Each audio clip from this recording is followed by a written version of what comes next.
cosa mi sento di osservare? Che il concetto di integrazione rischia molte volte di essere utilizzato in forma astratta.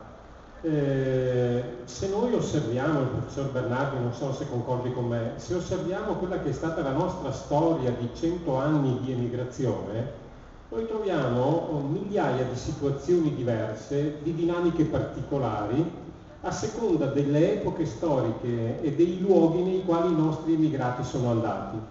Possiamo fare veramente decine e decine di esempi di situazioni nelle quali si sono sviluppate dinamiche tali che possiamo definire dinamiche di integrazione, ma non che portano a una medietà, non portano a dire che in determinati luoghi, in determinate situazioni si sono verificate situazioni accettabili di integrazione.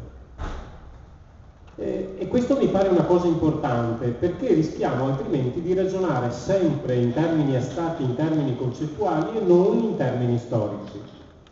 Da questo punto di vista, in riferimento alla società, diciamo, trevigiana, che viene raccontata come una società che accoglie, che integra, che assorbe, ecco, io direi bisognerebbe capire esattamente da che cosa nasce, da che tipo di rilevazione nasce questa affermazione.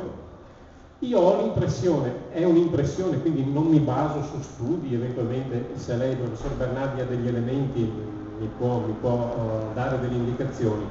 Mi baso così su un'impressione mia, che è data soprattutto dal contatto diretto con tante persone che hanno vissuto l'esperienza dell'emigrazione e che adesso sono ritornate. L'impressione mia è che nei confronti di chi arriva, in qualche maniera, si mettano in atto degli atteggiamenti quasi, direi,